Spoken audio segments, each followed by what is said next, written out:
Olá, meus queridos alunos do pré-vestibular social da Prefeitura Municipal de Macaé e todos os amigos que visitam o nosso canal no YouTube. Estamos de volta para mais uma videoaula de atualidades envolvendo filosofia e sociologia. Hoje estaremos discutindo a filosofia no século XX. Sejam todos muito bem-vindos.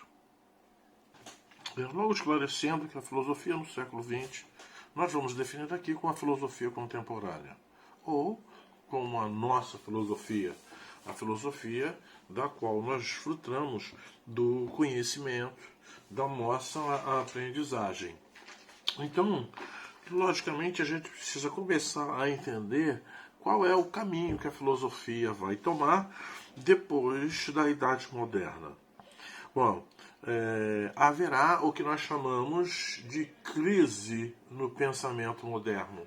Não será mais aquele modelo de filosofia moderna que discutia o conhecimento, que discutia os caminhos do desenvolvimento da mente, do ser humano, da sua capacidade de produzir. Uma filosofia um tanto quanto na mentalidade burguesa que estará presente agora no contexto filosófico. Estaremos rompendo com aquele modelo, com aquela forma de pensar.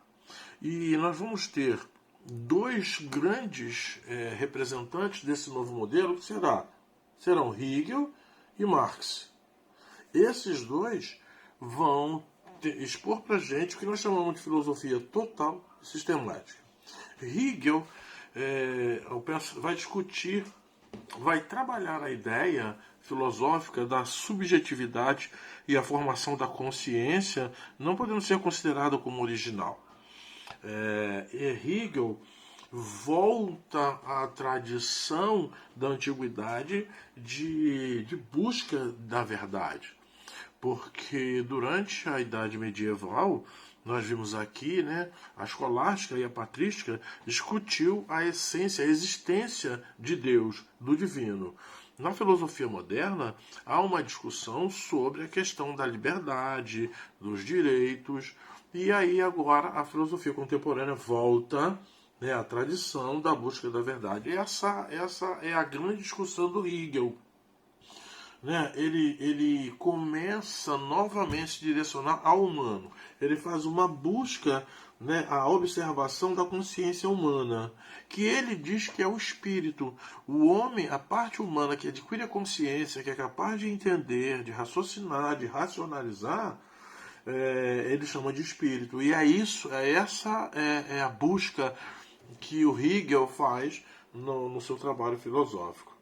Então, esse espírito será composto de uma soma de experiências, mas a capacidade interpretativa que cada um vai exercer em cima dessas experiências.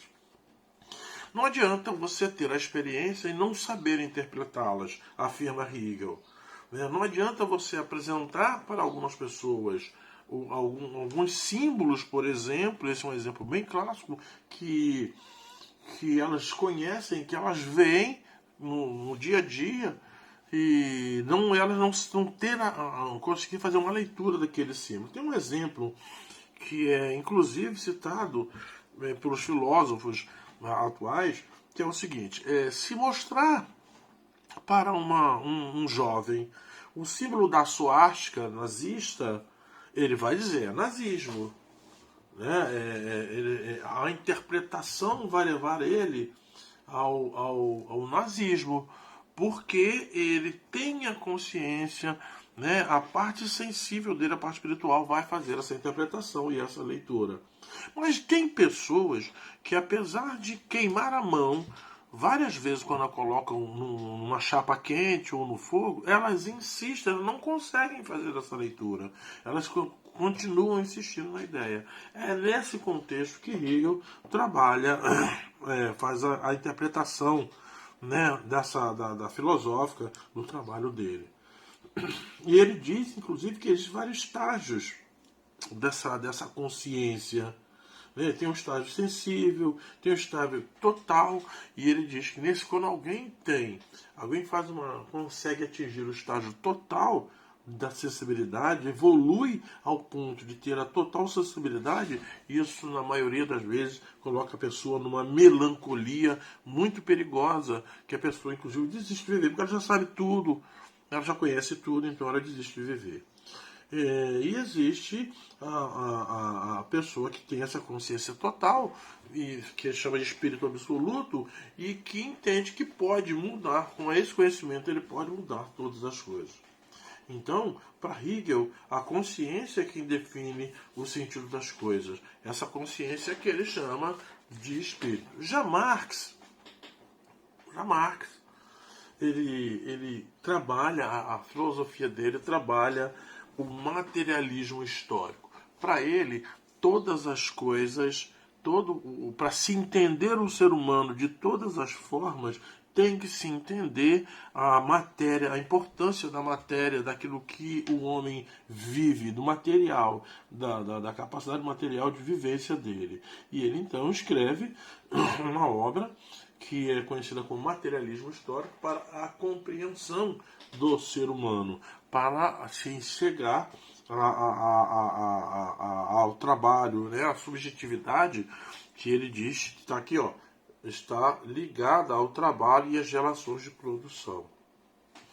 Marx diz que um importante nessa nova filosofia é se ter a consciência de classe, né? Se saber a diferença entre quem é o detentor dos meios de produção e quem é o detentor da força de trabalho. Se você não tem o poder de controlar os meios de produção, você faz parte da força de trabalho. A partir daí vão surgir as premissas, do socialismo, dos fundamentos do comunismo, que são tentativas frustradas que não chegam a se realizar, mas a partir daí vão surgir essa nova proposta de governo, que é o socialismo. O Marx trabalha com a ideia de uma dialética nessas relações de trabalho. Ou seja, a história da humanidade ela tem duas formas de se compreender e de se entender. A do senhor e a do escravo.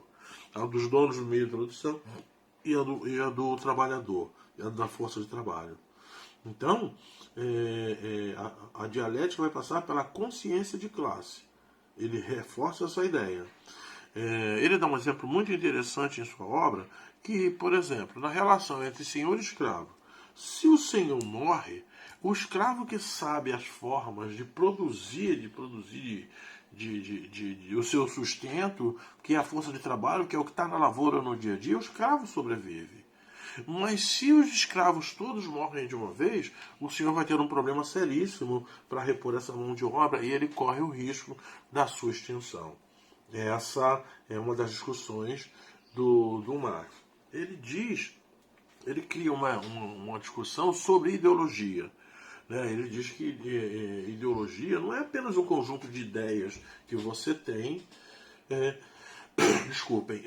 você tem em mente, que você acredita nelas. Ideologias é mais do que isso. Né? A ideologia, inclusive, é uma forma de você manipular, de você distorcer a realidade das relações de trabalho. E essa é a grande discussão dele. A gente precisa entender que o Marx, que nós discutimos aqui, é o Marx filósofo. Porque tem o Marx sociólogo, que nós vamos voltar a falar dele quando falarmos da sociologia, e tem o Marx presente em outras obras, na política, né, nos movimentos sociais.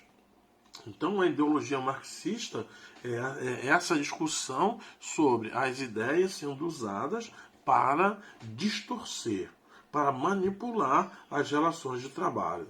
Tá bom? Ele dá um exemplo muito interessante na obra dele, diz assim: o trabalho dignifica o homem. Dignifica como? Você trabalha para receber dignidade? Você vai ao mercado e compra as coisas com dignidade? Você diz, eu quero 1 quilo de carne e vou pagar com dignidade. Não, o trabalho é a exploração. de alguém que tem os meios de produção explora aquele que tem a força de trabalho.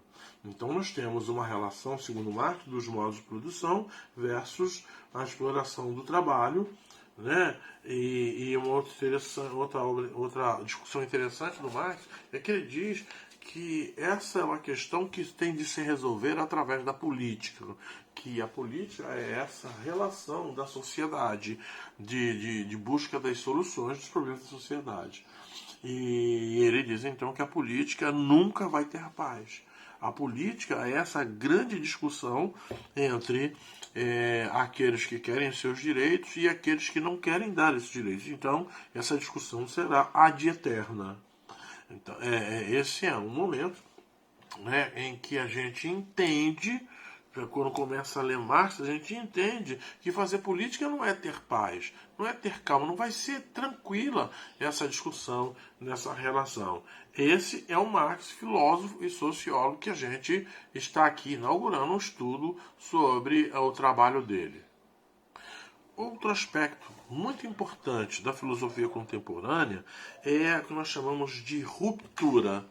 Romper com aquele modelo anterior da Idade Moderna, que a gente já falou aqui, e um dos fatores que mostram que esse rompimento está acontecendo, que vai ser bastante discutido na filosofia contemporânea, é a Revolução Copernicana.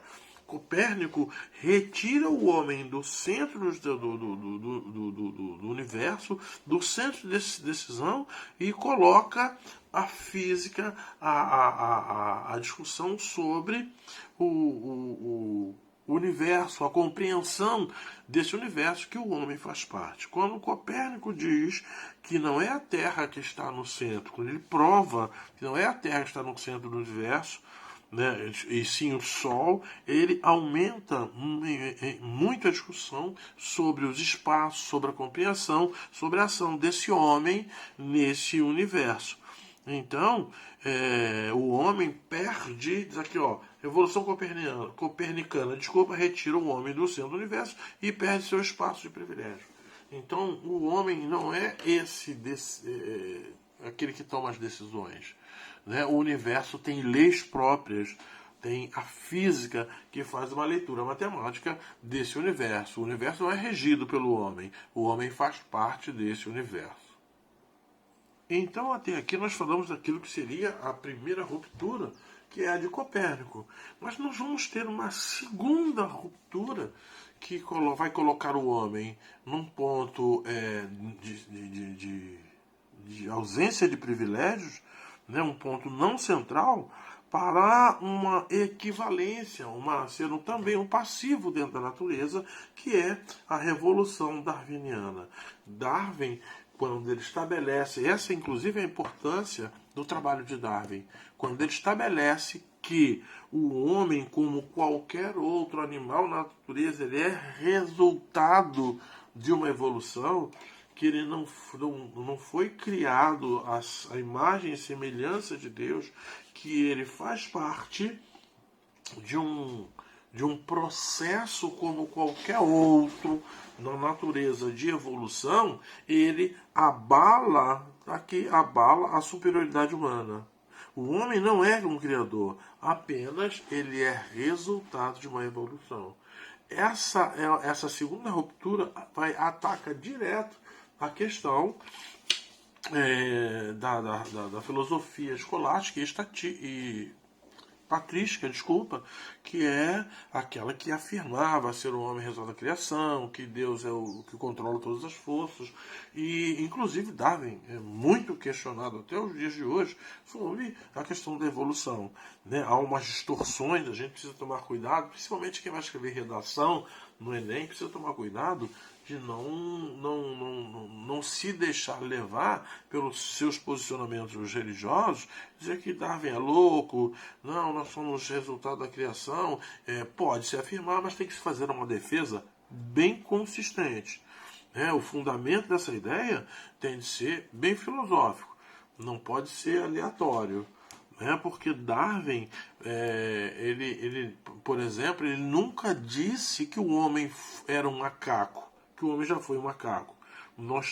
fazemos até parte da mesma árvore genealógica, né? Nós temos até um ancestral em comum. Mas, por exemplo, o macaco do jardim zoológico não vai virar homem um dia. Então, a gente precisa entender melhor essa revolução darwiniana quando ele diz que nós somos resultado de uma evolução, né, que passamos por esse processo. Estamos envolvidos num processo que a natureza nos impôs. Nessa segunda ruptura, nós temos também Freud, né, na sua revolução freudiana. Ele diz que o homem não se define pela racionalidade, mas pelos desejos e impulsos que não temos consciência e que, reprimidos e não realizados, permanecem em nosso inconsciente, manifestando-se em sonhos em nosso modo de agir. O Freud diz que é o mundo consciente que todos seremos conscientes, que nós seremos responsáveis, seremos todos éticos. Esse mundo não vai acontecer. Né? Porque nós temos um lado inconsciente que se manifesta constantemente através dos nossos sonhos, através do nosso modo de agir, nosso pensamento, e nos torna violentos, nos torna algumas vezes agressivos. Por aí ele começa a entender na filosofia humana alguns comportamentos nocivos, alguns comportamentos maléficos, alguns comportamentos criminosos, e ele diz que a sociedade tem que saber lidar com isso, tem que conviver com essas diferenças, porque todos nós temos o lado inconsciente que a qualquer momento pode aflorar. Ele também rompe com o estigma criado pela igreja de que somos todos passivos da salvação, que nós vamos para um céu, que seremos todos iguais e que seremos todos bons, todos éticos. Essa é a grande discussão do Freud, que inaugura, né, o contexto da psicologia, que vai buscando o tempo todo desvendar esse lado inconsciente do ser humano.